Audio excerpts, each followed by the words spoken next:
What? What? What the hell is this? Harumph. I didn't get a harumph out of that guy. Give the governor harumph. Harumph! You watch your ass. I see you shiver with anticipation. Let the show begin. Hey everybody, this is David Heretic coming at you with another edition of Reactions, Reviews, and Rants. And tonight... Okay, we're coming back to Silverchair. Yes, indeed, Silverchair Fans FEELIN YOU. Come on now. Here we go. This is a request from Noah Hellner and Domestos Bleach. They both want to see me react to this song by Silverchair called Israel's Son. Okay, first of all, have I heard the song before? No, I have not heard the song before. This song does not resonate with me in any way, shape, or form. However, from what I understand, this is actually one of their bigger hits. So, and apparently from what I've been reading in the comments, it did get some radio play. So there's a possibility I may have heard this song in passing, and I just don't realize it. So as always, if I start listening to the song and I suddenly go, I've heard this before. I know I've heard this before. I'll let you know. That's the truth. You know me, I'm gonna be honest with you guys. My last Silverchair reaction I filmed, I haven't, it hasn't, as of this filming today, it hasn't posted up yet. I forgot what the song was. What song was it?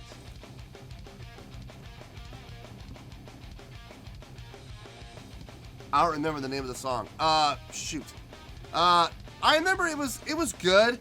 It was a really good song. I think I gave it like it was in the, I think it was in the low 7s, if I'm not mistaken. I think I gave it like a 7.1 or 7.2. I think it was 7.2. It was really good. It was really good. But I was wondering if that was one of their big hits, if I'm not mistaken. I was sitting there kind of scratching my head going, was this a big hit, or was this a filler song, or I couldn't tell. I wasn't terribly impressed with it, but it was really good. But from what I understand, from what the requesters have told me, this was one of their bigger hits. So, again, take that with a grain of salt. You know, everybody has their own interpretation of what a big hit is. Just because it gets radio play doesn't mean it's going to be a big hit, you know. But in any case, we're going to give this a listen. This was posted by Humans Are Dead, okay? And the video has 29,244 views. It'll get you there. Other than that, there's really nothing else left to say. Link to the original video will be down below in the description for your viewing pleasure at your leisure. Let's get started. What do you say? Are you ready? Are you ready? Because here we go. All right, here we go. Silverchair, Israel's Son, BDO Live. So I guess we're going back to Beat Day Out. Cool. Is this? I'll bet you this is probably the same show. Very well could be. Okay. All right. Okay. Yeah. It'll be fine. I'm sure it's gonna be fine. All right. Let's do this. All right, boy, let's do this.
I'm having mixed feelings about that, about what I've seen so far and what I've heard so far.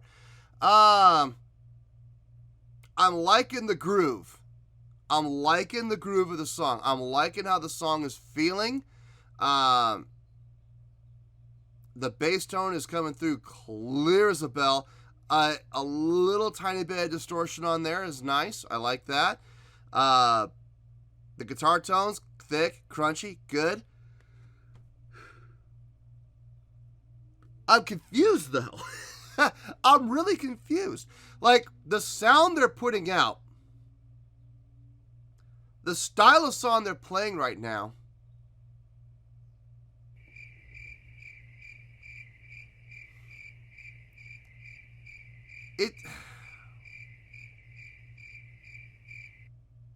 No, I'm not going to say yet.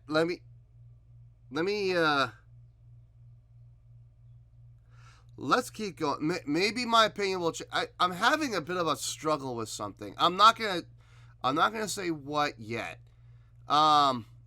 Let's keep going. Maybe my opinion will change. Maybe I'm just jumping the gun here. Okay, let's keep going for right now. I'm not gonna say what it was until I'm 100% sure. All right, let's keep going here.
I know I've been very critical of other guitar players in the past who, during a guitar solo, will turn their back to the crowd.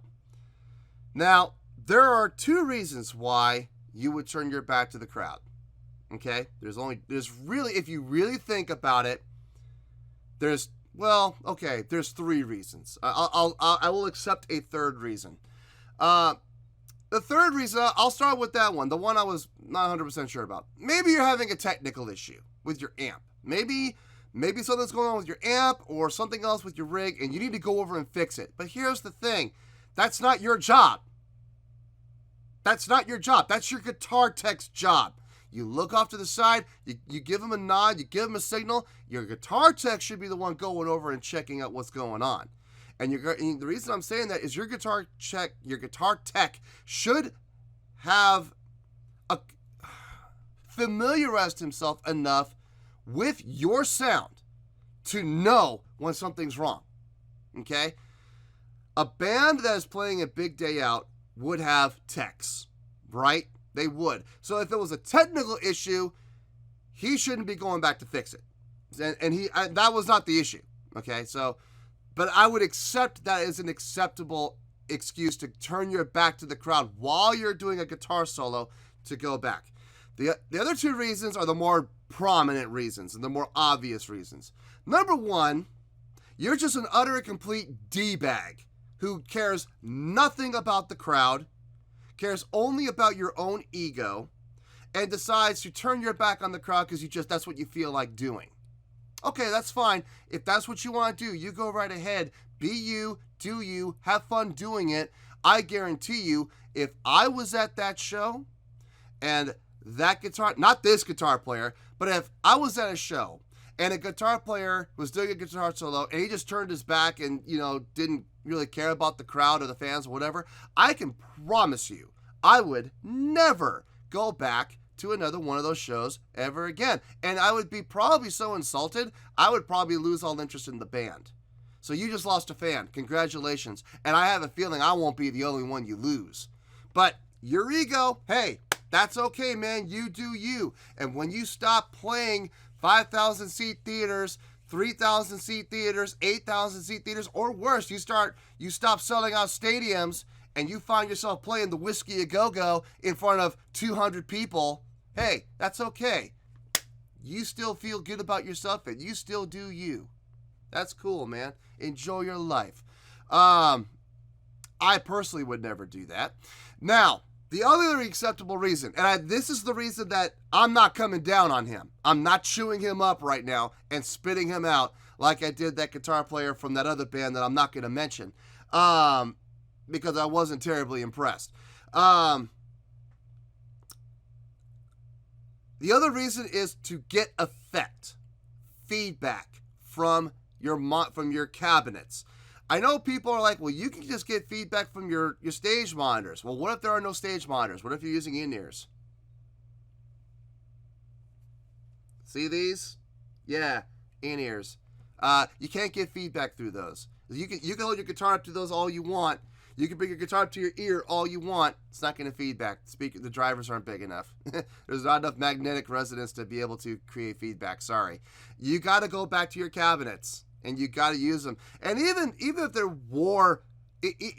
were floor wedges on the ground, what are you going to do? Get down on your knee? And even then, there's no guarantee. There might not be enough signal being pumped through those floor wedges. No, you got to go back to your cabinet. If that's what you're trying to do, is get that effect, you got to go back there. And unfortunately, you got to turn and face them. So I will accept that. Absolutely. I'm not going to chew him up for it like I have other people in the past. He was doing it for effect. He got the effect he was looking for. And as soon as he was done getting the effect he was going for, what did he do? He turned around and faced the crowd. He wasn't there for a minute and a half. He was there for maybe 15, 20 seconds tops. Okay? Getting the effect he was trying to get. And then he turned around, faced the crowd, finished the solo. Okay? I'm okay with that. I'm not thrilled about it, but if he has to do it to get effect, it's acceptable to me. I'm okay with that. So anyway, let's keep going here.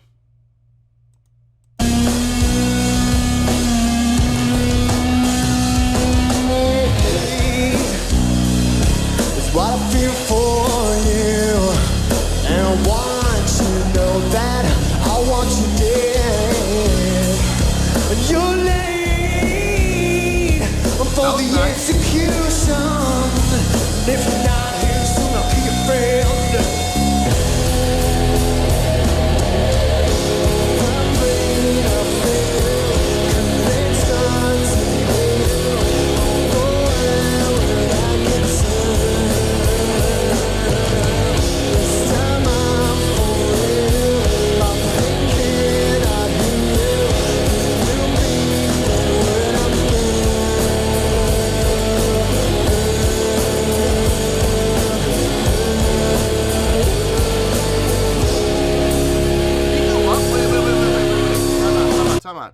Did he go up? Falsetto there? He did.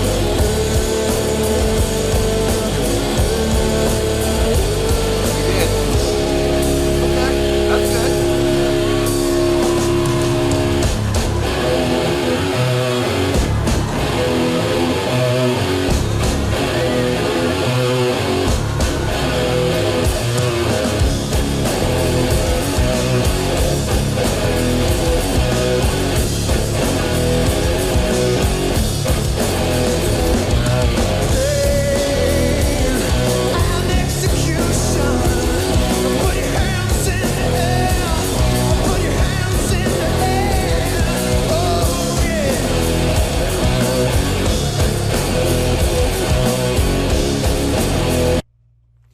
account just kicked into overdrive.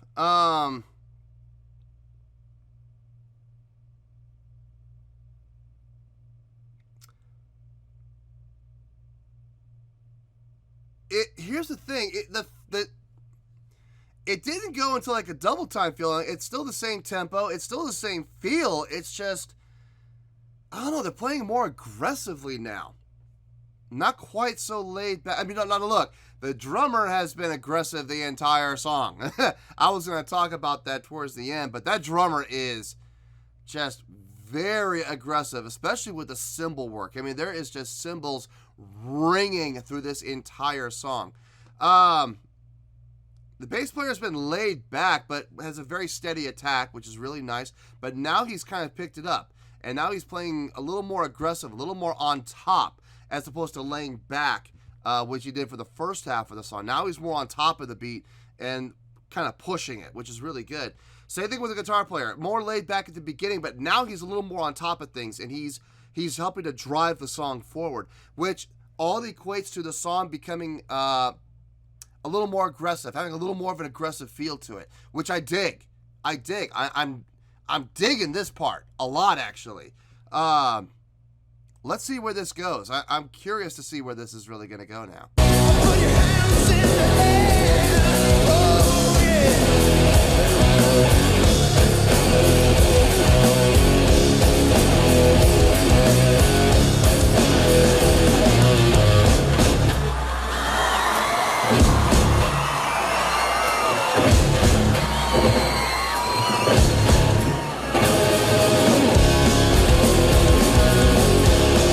Now we go into double time.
I liked the ending. I'm not gonna lie, man. That ending was slick. I dug it. With that double time feel, man. It really, when it kicked into double time like that, that was nice. That was really nice. I have some thoughts. I will see you in the review. We'll talk about it for sure. Well, there you go, folks. That was Silverchair with Israel's Son. This was a request from Noah Hellner and Domestos Bleach. Okay, after thinking about it, after careful consideration, I came up with a score here. On a scale of 1 to 10, I'm going to give, believe it or not, I'm going to give that an 8.2. Yep, 8.2. I feel great about that score. Let me tell you why. Why?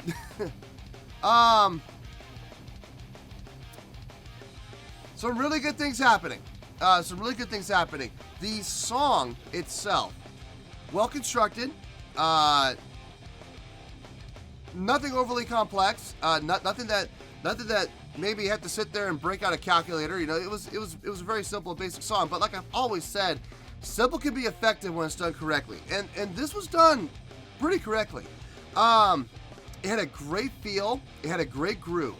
The feeling being established by a combination of the bass and the drums. Bass, you know, starting the song out, but drum really, I didn't really get the feel for the groove until the drums kicked in. Once the drums kicked in, I was like, okay, there's the feel, you know, which felt good. It was a nice tempo, nice slow, grooving, halftime tempo. It felt nice, laid back, but pulsing, you know, not dragging, not in any way, just laid back, but still with attitude and still with enough oomph to drive it forward, which was nice. I love the bass tone on this. Very, very appropriate for the song. Just a little bit of distortion on the attack, which is nice. The guitar player's tone, I liked it. It had a nice tone to it. It wasn't overly overdriven. It didn't sound too crunchy. It didn't sound too thick, but it had enough to get the job done, which is, for this style of song, exactly what you want. You don't want a super thick and super crunchy guitar tone for a song like this. I don't think you do. I don't think it would work. Vocally, pretty good delivery. I'm still don't know if I'm sold on his vocals or not. There were a couple parts I thought were pretty good, like when he flipped up into the falsetto to get the octave up. It was well done. I almost missed it. It was that smooth. I had to go back and listen again to make sure I heard what I heard, and I did hear it. And the thing is, with this falsetto, it wasn't breathy. It sounded surprisingly full. That was impressive. I will definitely give him credit for that. He had a couple of spots where he really pushed, like he really supported and pushed on his chest voice and really projected well. That was nice. I dug it when he did that. Now when the song to about the halfway mark, I was hovering around, like, I don't know, about a 7.5, 7.6, if I'm being honest, okay? Then the song kicked in to that double time, not even feel, I can't even call it feel, like a double time attitude almost. So it went from being laid back to being more aggressive, more on top of the beat, more on top of the attacks, more on top in a proactive approach to the downbeat of every single measure. And it felt, without actually going to a double time feel, it felt like it did though. It felt more aggressive. And at that point I was like, oh, wait a minute. Hold on a second. Let's see where this goes. This is interesting. Okay, things just picked up. Which was nice. It felt good. I kind of wish they had done the entire song like that, but I see the reasoning for the difference. I do. You want the song to evolve, and it did evolve right there. And then towards the end, they actually kicked into the double time feel, and not without speeding up the tempo, sped up the feel of the song. That was also really good. Another evolution, another change, without changing anything else other than feel. Really nicely done. Really nicely done. I dug that. I was really getting into the groove at that point. I was like, yeah, this is good. This is really good. I'm digging this. Okay. And they pulled it off so well, I had to bring it up to the 8.2. Two things of contention I would like to bring up. Number one, the guitar solo. In the past, I have been very critical of certain guitar players, you know who I'm talking about, who have turned their back on the crowd. And sometimes you have to turn your back on the crowd, like I said, like this guy did. In order to get the effect he was going for, he had no choice. He had to turn his back to the crowd to get right up on those cabinets to get the feedback effect he was going for. I understand that. I'm okay with that. As long as when you're done getting the effect you're trying to get, turn around and face the crowd, which he did. He did. I had no issue with that whatsoever. No, his guitar solo was fine. He wasn't doing it out of some misplaced ego. He wasn't doing it to correct a malfunction with his equipment. No, he was doing it strictly for effect. So I got no issue with it at all. I just want to be clear on that and let people know that that did not bring the score down at all. It didn't bring the score down one bit because I saw the reasoning behind it. The other thing I'm a little confused on. Bands usually have an identity. Now, I'm looking at the drummer, I'm looking at the bass player, and there's a very conducive image. You know, laid back, jeans, t-shirts, white beater, whatever you want to call them. You know, but they're very simple, very basic, right? Okay? Loose fitting clothes, nothing too tight. Just your typical look for that style of band. It looks right. It looks like it fit. Now you have the guitar player wearing, I'm not sure if that was skinny jeans or if that was actually spandex, I'm not sure. Black and white striped spandex, straight out of Quiet Riot, with this translucent, transparent, you know, frilly, blousy looking shirt and top. You ever watch Sesame Street? There's that segment on Sesame Street sometimes, you know, one of these things is totally different, one of these things just isn't the same. Exhibit A, you know, I'm really confused with his image, and not just with his image, but with his stage persona. It looks like he's trying to come off as like this, like Jim Morrison meets Robert Plant meets Steve Vai type of look to him, and I'm very confused when I'm looking at the other two, going,